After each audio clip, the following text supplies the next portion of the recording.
On est au Centre de la nature à Laval aujourd'hui. On rencontre Catherine Moras, qui est entraîneur certifiée en course à pied et étudiante en kinésiologie. Catherine, bonjour! Ouais, je suis contente d'être ici ce matin. Moi aussi, je suis contente que tu Vraiment, sois là. Tu as fait un vraiment. peu de route pour te rendre jusqu'ici. Oui, c'est une route connue, mais oui, un petit peu de route. Ça s'est bien passé. Oui. Catherine Moras, tu es entraîneur certifiée de course à pied. Oui. Et puis, ben, on va parler de course à pied aujourd'hui. Oui, excellent. Comment tu as découvert la course à pied? Ça fait très longtemps. Ça a été au départ vraiment plus pour performance au secondaire. J'étais une joueuse de basketball au secondaire. Puis quand venait l'automne, là, secondaire 4-5, on voyait bien que ça n'allait pas suivre. Là. Notre été était beaucoup trop nonchalante. Donc, vers secondaire 3-4, j'ai commencé à me mettre à la course à pied pour justement revenir en forme. Là, Puis travailler ton cardio, Exactement. travailler tes stop and go. Exactement. Pour le terrain. Mais ça a été vraiment, tu sais, très anodin, pas de plan, pas rien. Tu sais, je partais, puis fait que j'ai commencé à courir là, des 5-6 km autour. J'avais vraiment une piste que je faisais là très régulièrement. Et puis, ben c'est ça. Fait que, tu sais, ça fait plus de 20 ans là, que je cours maintenant. La course fait partie de ta vie. Oui. Qu'est-ce que ça t'apporte, la course à pied? Bien, comme je te dis au départ, ça n'a pas été la même signification qu'aujourd'hui. Là. À travers le temps, la signification de la course à pied, pour moi, est complètement différente. Tu sais, au début, c'était vraiment dans le but de performer, d'être en forme, de suivre les autres, puis vraiment c'est ça, de pouvoir être dans le game là, le plus possible. Puis par la suite, bien, j'ai eu mes enfants assez tôt. Donc, t'as combien d'enfants? J'ai 2 filles de 15 et 12 ans. Et puis, c'est ça, fait que c'est venu assez rapidement, les enfants. Je me suis quand même entraînée enceinte, mais tu sais, il y a 15 ans, la course à pied, la grossesse n'est pas le même... Oh, attends, on peut s'entraîner? On peut faire de la course à pied même enceinte? Oui, en fait, quand on en fait depuis plusieurs années, la course n'est pas proscrite là, pour la grossesse quand on en fait. On n'entame pas la course à pied nécessairement quand on est enceinte. Donc, mais reste que moi, j'ai pas couru, mais je m'entraînais beaucoup. Et puis, dès que j'ai accouché, je voulais reprendre. Et puis, avec mon médecin, puis un entraîneur privé, on a repris tranquillement. Et là est devenue plus la signification qui est aujourd'hui de la course à pied, qui est la simplicité, le plaisir, puis la liberté. Parce que la course à pied, tu mets tes chaussures, tu pars. T'es parti. Puis, pour moi, la simplicité, c'était vraiment important avec les enfants, puis de ne pas pouvoir partir si longtemps. Tu sais, des fois, de la course à pied, tu peux partir juste 15 minutes, puis le bonheur est déjà là. Wow! Donc, c'est un, comme tu l'as dit, simple, accessible. Plaisir, Liberté. Oui. Ouais. Le conseil que tu donnerais à quelqu'un qui souhaite débuter dans la course à pied? Bien, c'est sûr qu'au départ, ça prend de la discipline comme tout, tu sais. Moi, je dirais que de l'essayer sur une longue période, parce que c'est sûr que quand tu aimes comment je pourrais dire, pour développer un amour de la course à pied, tu sais, il faut quand même se donner la chance d'être régulière. Donc, dans sa constante, courir 3 fois par semaine. Veux pas, là, le côté neuro de la course à pied est important. Tu sais, je veux dire, depuis les mammouths, on est fait pour courir, là. On court sur de longues distances depuis des milliers d'années. Mais avec le mode de vie sédentaire qu'on vit un peu plus de nos jours, là, avec l'évolution et tout, tu sais, il y a des déconditionnements qui se sont créés, mais reste que le cerveau il y a encore des principes là qu'il faut Donc, le cerveau, remodeler. il veut courir. Oui. Oui. OK. Fondamentalement, mais reste qu'il y a un apprentissage à faire qui n'est pas tout à fait, comment je peux dire, naturel chez tout le monde. Chez tout le monde. Donc, ça, c'est une chose. La constance, 3 fois par semaine, s'y mettre des petits moments. La course à pied, c'est des impacts au sol, hein? Tu sais, veux pas. Fait que quand on a un métier quand même sédentaire, quand on est beaucoup assis, tu sais, quelqu'un qui marche beaucoup versus quelqu'un qui a un travail assis, ça va être différent quand on va entamer le processus, mais d'aller courir de petits moments régulièrement pour que nos articulations, nos muscles s'y fassent tranquillement, pas vite. Fait que moi, c'est sûr qu'il y en a, là, pas qui partent en peur, là, mais qui vont partir courir un 10 km, ça va bien aller. Mais chez la plupart des gens, la course est quand même un grand risque de blessure. Fait d'y aller très, très progressif, là, c'est important. Je pense que c'est important ce que tu as dit par rapport aux blessures parce que la plupart des sports, quand on débute, ont tous un risque de blessure. Ah, tout à fait. Oui, donc, un plus qu'un autre. En même temps, c'est une question d'encadrement, puis c'est une question aussi d'encadrement, d'accompagnement, puis d'y aller à un rythme qui nous convient. Oui. Oui, tout à fait. Parce que c'est sûr que l'écoute du corps en course à pied est peut-être encore, bien, peut-être plus, des fois subtile, tu sais. On a le goût d'y aller, mais là, hey, ça fait 2, 3 jours que je suis allée. Qu'est-ce que mon corps me dit? Ouais. Est-ce que je me suis reposée assez? Tu sais, puis il y a plein de concepts quand on vient à faire des plus longues distances. Tu sais, le sommeil, l'alimentation. Tu sais, la récupération devient très importante, là. Dans ces cas-là, est-ce qu'il y a certaines blessures qui peuvent vraiment empêcher quelqu'un, je veux dire pas quelqu'un qui a le pied cassé, mettons, là, mais Oui. certaines blessures qui peuvent empêcher... Bien, c'est sûr que, tu sais, quand on parle d'hernie discale, maux de dos, tu sais, c'est un peu plus précaire au niveau de l'impact. On va être très, très, très... D'ailleurs, il y a un coureur. Oui, d'ailleurs, il y a un félicite coureur. le coureur qui est là. On va être dans une progression très lente là, à ce moment-là, là, tu sais. OK. Parce que c'est sûr que c'est ça, au niveau de l'impact, le dos, quand on est tu sais, pas plus en surpoids, mais vraiment en obésité, quelqu'un veut perdre du poids avec la course à pied, on va y aller vraiment, vraiment mollo aussi. Tu sais. Pour donner une chance aux L'impact, articulations. oui. Reste que cette personne-là, tu sais, elle marche tous les jours avec ce poids. Mais reste que c'est des choses, des maux de dos, tu sais, toutes les gens qui font de l'arthrose, genoux, chevilles, hanches, ça aussi, c'est des... Tu sais, il faut y aller très, très progressif si on veut s'y mettre. Tu sais, quand on a déjà couru, c'est une chose, là. Ouais. Mais quand on n'a jamais couru, quand on n'a jamais fait de sport d'impact, et puis là, on s'y met là, à, je sais pas, 40, 50 ans, je sais pas. Il y en a plein de femmes là, qui viennent nous voir de cet âge-là. L'âge n'a pas d'importance Non, c'est après ça. Puis c'est la même chose, quelqu'un qui court 30 km par semaine versus quelqu'un qui en court 5 km par semaine, le corps ne fait pas de différence entre le fait qu'il travaille aussi fort peut-être que l'autre à côté.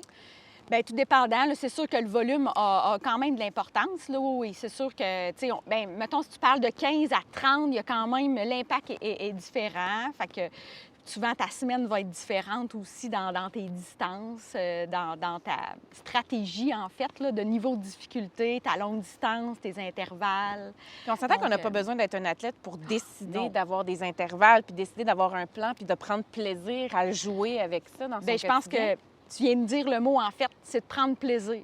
Parce que moi, j'entraîne des filles là, qui se défoncent, qui veulent, là. Ils vont pas faire de compétition, ils vont pas rien faire, mais reste qu'en en mettant des intervalles plus soutenus, bien après, le 3, le 5 km se fait beaucoup plus facilement, dans beaucoup plus de plaisir. Fait que en fait, c'est là qu'on va. Tu sais. Fait que C'est de voir une évolution aussi, Ah puis de oui. se donner le temps. la capacité d'adaptation du corps, là, c'est quelque chose d'incroyable. Puis moi, dans le fond, dans mes séances, soit en groupe semi-privé, en privé, moi, je fais beaucoup, beaucoup d'enseignements. Tu sais, d'abord pour inspirer les gens, là, tu sais, oui, sur les réseaux sociaux et tout ça, mais pour motiver puis créer de l'impact parce que les gens se rendent compte à quel point le corps est capable de s'adapter, puis à n'importe quel âge, là, vraiment. Wow. Donc, il n'y a pas commencer à courir, même si on a 50 ans, 60 ans, il n'y en a pas de problème. C'est d'y aller graduellement. Oui, bien moi, je pense que tu l'as nommé un peu tantôt, reste que quand on commence dans ces âges-là, il faut être accompagné. Oui. Partez pas seul parce que c'est sûr que là, on a le goût, on a le plaisir. Oups, vient un inconfort, on ne sait plus quoi faire. Donc, moi, je pense que vraiment d'être accompagné, c'est important. Il y a une question de posture. Oui, tout à fait. J'ose imaginer, de correction de mouvement. Oui. Puis de si tu as mal là, c'est peut-être parce qu'il y a un étirement à faire ou peut-être ton Un pas. renforcement, un pas adéquat aussi. Il y en a plein, là, tu sais. Mais oui, c'est sûr qu'il y a des... On appelle ça des grosses roches, là, tu sais, dans le sens que quand on vient de faire une correction qui va vraiment pouvoir améliorer la cadence ou améliorer la posture, on le fait. Des fois, il y a des petits détails qui font que c'est pas parfait, mais le corps est habitué de cette façon-là, fait qu'on poursuit. On y va. Mais d'être accompagné, ça nous permet, tu sais, moi, ça fait 20 ans que je cours, ça fait des années que je regarde des coureurs, là. Tu sais, moi, je suis en voiture ou je suis à pied. Je regarde des coureurs, je le vois. Tout de suite, c'est instantané. Oui, c'est ça. Le diagnostic de Bien, des de fois, je les Catherine. arrête, des fois, non. Ça arrive. Pour Ben vrai? oui. Oui, oui. Je leur dis, je suis entraîneur certifié en course à pied. Est-ce que vous voulez que j'aurais vraiment quelque chose à vous dire? Mais si vous voulez, tu sais, j'aborde souvent. Oui, oui. Puis les gens sont réceptifs généralement? La plupart du temps, oui. Oui. La plupart du temps, oui. Wow! C'est génial! Mon Dieu, si je cours dans la rue, j'aimerais ça me faire arrêter. Je me souviens que, tu sais, moi, j'ai demeuré dans la Naudière à Mascouche pendant plusieurs années. Puis à l'étang des coteaux, où j'allais beaucoup courir, c'est arrivé plusieurs fois que j'ai arrêté des coureurs, coureuses. Puis À dire, il y a des juste petites pour choses donner des petits conseils. Puis après ça, bien, c'est arrivé rarement, mais peut-être pas ici à Mascouche, mais de les rencontrer par la suite puis de nous dire « Hey, ça fonctionne ton truc! » Fait que ça, c'est bien le fun d'avoir le feedback par la suite. Généralement, qu'est-ce que tu corriges le plus? Souvent le haut du corps. Ah! Parce que, bien, on va souvent commencer du haut jusqu'en bas parce que c'est les bras, en fait, qui donnent la cadence et tout. Puis souvent, tu sais, avec les métiers sédentaires, tout ce qui est au niveau du trapèze va être très activé, très crispé. Fait que c'est souvent le haut du corps qu'on corrige, puis après ça... Le reste s'aligne... souvent. OK. Bon, quand on court sur la pointe des pieds, on court sur la plante des pieds. Comment qu'on utilise notre pied? Il y a beaucoup de mentalités, là, tu sais, clinique du coureur, tu sais, vont dire c'est bien mieux de courir nu-pieds, tu sais. Oui, bien là... OK. Fait que là, on a deux extrêmes. Ouais. Là, c'est sûr qu'on n'entendra peut-être pas non plus la chaussure, qui est un autre, tu sais. Fait que l'appui-pied, la chaussure, c'est des... Il y a beaucoup de mythes là-dedans à travers ça.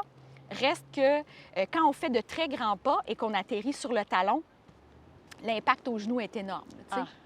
Fait que on va venir corriger. Là. Quand l'impact est vraiment sur le coin talon. du soulier, là, quand on prend des vidéos et tout, là on va essayer de venir corriger ça. Donc, idéalement, c'est plus au niveau... La mi-pied. La mi-pied. Oui. OK. Donc, est-ce qu'un sprint, c'est aussi la même technique qu'un jogging, par exemple, ou qu'une course? Non. Non, on a plus d'impact au sol, c'est sûr, avec un sprint. C'est pour ça qu'on le fait vraiment en intervalle. Là. Tu sais, quand on parle, mettons, d'un 50-100 mètres, là, tu sais, on parle d'une vitesse assez plus rock'n'roll qu'un 10 ou qu'un 15 km. Là. Donc, l'impact au sol est plus grand.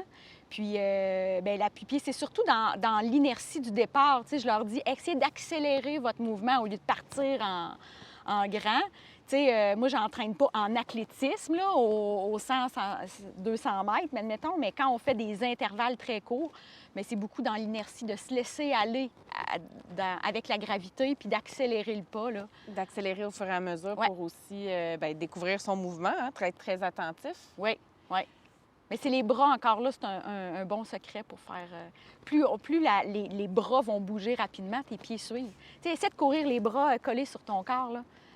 Ça va être très difficile. Pingouin un peu, oui, là, qui se déplace c'est une très bonne image. C'est une très bonne image. Le pingouin, lui, les bras collés, c'est pas facile. Ça y va pas vite. Le jogging, il sera pas très grand, donc la cadence sera pas idéale non plus. Fait que, Donc, les bras, accélérer les bras, travailler son haut du corps. Donc, les intervalles, c'est intéressant aussi pour améliorer ses capacités. Capacité cardiovasculaire, là, tu sais, là, pour certains d'entre nous, vous allez peut-être connaître le VO2 max. Il y en a d'autres qui ne connaissent pas ce terme-là. Là. Vous irez faire vos recherches, mais en fait, le VO2 max, c'est la capacité au corps à utiliser l'oxygène. Qui circule dans le sang. Dans le sang. Donc, on a une génétique là-dedans, là, bien sûr. Il y a certains pays là, qui ont, par gène, justement, qui ont des VO2 max plus élevés, mais on a la capacité d'augmenter cette utilisation-là d'oxygène. Puis par les intervalles, ça se fait de façon plus rapide. Donc l'intervalle, pour ceux qui le connaissent moins bien, ce qu'un intervalle, c'est une activité très intense de courte durée, répétée sur une période. Courte durée, il peut y avoir des intervalles longs ou courts, là, mais tout dépendant de qu'est-ce qu'on va aller chercher comme capacité. Des fois, ça va être la vitesse, la puissance, d'aller vraiment augmenter notre VO2 max. Fait que tout dépendant des distances, il y a certaines qualités de la course qu'on va aller chercher là, au niveau physiologique. C'est très intéressant parce que quand on est dans moi, par exemple, je vais prendre mon exemple, des longues distances, disons que j'ai fait du 10 km maximum. Après ça, je ressens des douleurs ou des choses comme ça. Donc, je me suis plus concentrée sur de l'intervalle de courte durée. Un 20 minutes à intervalle assez intense qui me procure énormément de bienfaits. Ouais. Et vraiment, là, j'adore l'intervalle là, parce que j'aime ça quand ça bouge. J'ai l'impression de m'ennuyer à un moment donné quand je cours après une longue distance. Mais ça, c'est personnel. Oui, tout à fait. Donc, la course s'adapte aussi à ça parce que c'est pas nécessairement de l'endurance. Non. Il y en a, mais dans le cours aussi, on peut trouver une satisfaction puis un entraînement Tout à fait. qui est efficace. Puis au fil des années, ça change aussi. Ouais. Tu sais, je veux pas, quand on est jeune, le corps est fait pas pour de l'endurance. Quand les jeunes enfants, là, on leur fait courir des courtes distances, là, physiologiquement, c'est comme ça qu'ils sont faits. Puis là, plus on monte, plus on est plus endurant. Ouais. Donc, c'est là souvent qu'on va trouver un peu plus de plaisir. Mais en même temps, là, c'est personnel et puis ça peut changer au fil du temps. Tu sais, il y a eu des moments dans ma vie, j'ai fait vraiment souvent des longues distances et j'adorais ça. Là, ça rentre comme moins dans ma vie d'étudiante, je te dirais. Oui. Donc, dans le temps, c'est pour ça que je dis la simplicité puis de pouvoir être libre de mon temps. Je veux pas me bloquer de la course à pied parce que je fais plus de longue distance. Je vais faire un 3 km maintenant, puis mon bonheur est là, puis c'est correct. T'sais. Fait que je le fais plus souvent, puis... Plus souvent. Fait que mon volume, là, change à travers les années, à travers les circonstances de la vie. C'est correct aussi. Fait que c'est pour ça que pour moi, c'est tellement simple de l'intégrer dans son quotidien. Ce que je trouve intéressant dans ce que tu viens de dire, c'est qu'il n'y a pas de pression puis de culpabilité dans le fait que tu le rentres différemment dans ton horaire puis que tu ne fais pas des longues distances en ce moment. Bien, en ce moment, non. Tu sais, puis moi, c'est ma vision de la course. Moi, c'est ça que j'essaie d'inspirer les femmes le plus possible parce que on est dans un monde de performance. Ouais. En tout cas, de moins en moins, je pense, dans le sens que les gens y ont conscience. Avec les derniers mois aussi, on a compris beaucoup, beaucoup de choses, là, de ralentir, de revenir à ce qu'on aime profondément.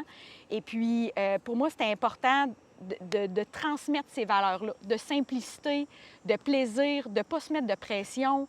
Fait que pour moi, dans les enseignements que je fais, oui, il y a de la technique, oui, il y a bien des conseils planchers, là, tu sais. Oui, mais ça, il y a beaucoup d'internes aussi qui se passent. Puis je pense que les femmes, on a besoin de sentir cette sensation-là de satisfaction. Puis il faut se dire qu'il va toujours avoir quelqu'un en avant, puis il va toujours avoir quelqu'un en arrière. Ça, c'est inévitable. C'est toujours. très bien dit. Donc, bien dit. moi, je m'en suis rarement mis de la pression pour des courses ou des... Puis c'est correct, ceux qui s'en mettent. Il y en a qui sont faits pour ça. Mais Oui. monsieur, madame, tout le monde, la majorité, non. Puis on se met ça sur soi pour aucune raison, souvent. Puis ce qu'on veut vraiment partager aux gens aujourd'hui, là, dans Ouais. cette entrevue, c'est que c'est accessible. Ouais. C'est plaisant, puis de trouver le plaisir dans la course. Oui. Puis un autre aspect que tu as mentionné au début, tu l'as fait aussi pour améliorer ta performance dans un sport. Donc, il y a l'aspect aussi que peu importe l'âge que tu as, tu n'as Oui. pas besoin d'avoir non plus un budget démesuré pour commencer. Non, tu sais, on parle de à joueurs bouger. de soccer, de basket, comme je l'ai Oui. fait. Badminton, c'est des stop and go aussi, tennis. Fait que la course peut s'intégrer à différents sports. Puis autant que les autres différents sports, de pratiquer d'autres sports, il y a une capacité de transfert dans la course à pied. Donc là, tu sais, moi, je fais quand même du vélo, de la nage, des entraînements HIIT. Donc tout ça, ça fait un mélange que bien, je me sens une meilleure coureuse, tu sais. Ouais. Définitivement, puis tu dois aussi mieux performer dans les autres sports. Puis, Oui. puis on parle pas de question de performance encore là, mais on a plus d'aisance, peut-être, D'aisance, à donc de réaliser, plaisir. à suivre ses enfants Oui. aussi. Ah oui, oui, oui. Hein? Parce que là, on parle des adultes, mais les adolescents aussi, la course, c'est un excellent exutoire. C'est une Oui. excellente façon aussi Oui. de pouvoir d'aller à l'extérieur, de pouvoir profiter, de pouvoir aussi s'épanouir. Hein? Oui. Moi, mes parents se sont divorcés, j'avais 8 ans. C'est encore présentement très difficile. Je sais, c'est vraiment difficile. Pas pour moi, mais pour eux. Pour Fait que eux. dans notre vie d'enfants, on est 3 enfants à la maison, il y a eu un impact quand même. Et puis, je pense que, oui, je voulais améliorer ma performance au basket quand j'étais adolescente, mais je pense profondément que ça m'a fait un bien énorme de pouvoir libérer cette colère-là puis que j'avais à ce moment-là. Tu sais, les émotions, on a de la misère à les gérer. Je pense que la course à pied m'aide aussi beaucoup à travers la vie d'aller dire « Hey, je suis trop contente, je suis surexcitée. » Moi, là, mettons, de base, je suis à 12 sur 10 pour la plupart des gens. OK? Fait que là, quand je monte à 15, là, mon chum, là, mets tes souliers puis là, va jouer sortir dehors. un peu de trop plein. Fait qu'autant quand je suis heureuse, quand je suis triste, quand je suis fâchée, ça m'aide beaucoup à gérer mes émotions. Puis je sais que pour beaucoup de gens, l'activité physique aide à ça. Là. Et ça revient à un esprit sain dans un corps sain. Ça Ah revient oui. aussi à avoir cette facilité-là à pouvoir t'outiller pour l'intérieur. Oui. Comme pour l'extérieur. Oui. Tu sais, un esprit sain dans un corps sain, on a beau le dire et le redire, ça reste. Oui. Encore Une phrase aujourd'hui. très... Puis moi, je leur dis encore, tu sais, le cœur de ce qu'on veut vraiment dans nos émotions, l'esprit de ce qui se passe, puis le corps, tu sais, c'est une symbiose de tout ça. Puis ça nous permet d'apprendre des concepts, puis de tout comment fonctionne ensemble, mais dans toutes nos sphères de la vie. Tu sais, famille, travail, amis, ces concepts-là qu'on rentre dans la course à pied, dans la persévérance, la détermination, la constance, tu sais, il faut les appliquer dans d'autres sphères de notre vie. Tout à fait. Puis ça revient au concept de pleine conscience, si on veut, que tu Oui. n'as pas le choix d'être en pleine conscience quand tu cours. Tu n'as pas le choix d'être là, présente, maintenant. Puis quand la mécanique est embarquée puis est roulée, là, tu as de la place aussi pour ton intérieur. Ah, là, j'aime ça. Là, tu te dis faire de la place. OK? Ouais. Parce que quand tu rouvres un petit peu ta porte de cette pleine conscience-là, là, tu viens d'ouvrir une grosse boîte là, qui peut s'ouvrir à 360 degrés. Ah, yes, OK? j'aime ça. Fait que cette boîte-là, là, cette ouverture-là que tu peux faire en course à pied, bien, fais juste l'ouvrir un petit peu. Puis garde-la ouverte, puis à un moment donné, ouh, là, ça va s'ouvrir Ça va totalement. s'ouvrir totalement. Oui. C'est génial, j'adore. Je suis vendue à la course à pied. Je pense qu'on devrait tous s'y mettre. Cet après-midi, on va aller faire. Il fait tellement beau en plus aujourd'hui pour notre entrevue. Catherine Moras, merci beaucoup. Comment est-ce qu'on te retrouve? Bien, sur Facebook, sur Instagram. Donc, Catherine Moras, entraîneur certifié, course à pied. Je me sens, tu sais, j'ai fait un virage vraiment dans ma carrière. Oui, parce que là, tu es Puis- de retour aux études. Oui, je fais mon bac en kinésiologie, mais j'ai un background comme technologiste médical. Donc, moi, le corps humain, tu sais, il est plus. C'est pas Il y a secret, encore là. des secrets, mais il y en a. Tu sais, même pour des médecins, il y a encore des secrets, mais pour moi, je le connais vraiment physiologiquement à l'intérieur ce qui se passe, mais au niveau musculaire, squelettique aussi, tu sais. Fait que c'est ces deux capacités-là que moi, j'aime merger ensemble. Et puis, ce virage-là m'a permis. Tu sais, c'était de sortir de sa zone de confort, là, au départ, mais je me sens privilégiée maintenant de pouvoir inspirer les femmes dans ce mode de vie-là. Dans ce mode... Et tout le monde, là, en fait. là. Bien, Ouais. félicitations. Merci pour cette Merci. grandeur-là, puis ce partage-là, puis ce que tu apportes aux femmes Oui. que tu accompagnes. Oui. C'était une superbe rencontre Merci. pour moi aujourd'hui. Puis, j'ai quelques questions à rafale. OK, je suis Cool. prête. Ton go-to déjeuner quand tu es pressé. Moitié de banane. Ta destination de rêve. Hey, ça j'en ai trop. Je dirais Australie. Australie. Ouais. Oui, c'est magnifique. As-tu un surnom? Mon surnom, hey, là, c'est drôle parce que là, j'entends les gens rire. C'est mon nom de famille. Ça a longtemps été, mon surnom, c'est mon nom de famille. Parce qu'il n'y en a pas beaucoup au Québec. Moras, non? Il y en a, moi, je demeure en Mauricie, puis même ici, là, il n'y en a pas beaucoup, donc ça a longtemps été mon nom de famille. C'est correct. Voilà, c'est le surnom qui t'a été Ouais. donné. Qu'est-ce que tu fais en te levant le matin, la première chose? Je me lave le visage, je bois mon litre d'eau. Ça fait du bien s'hydrater après une... Oui. Oui, c'est important. Oui. Hydratation. Ta couleur préférée? Moi, je suis cancer, je suis un signe d'eau. C'est le bleu inconditionnel. Le bleu inconditionnel. Catherine Moras, merci beaucoup Ah, d'avoir merci. participé à l'entrevue de Mode de vie 360. On Yes. te suit sur les réseaux, on va partager toute l'information. Yes. Puis, ben, on se tient au courant. Hey, à la prochaine. À la prochaine! Certainement. Au C'est plaisir ça. de courir ensemble. Ah, Hein? mon... Why not?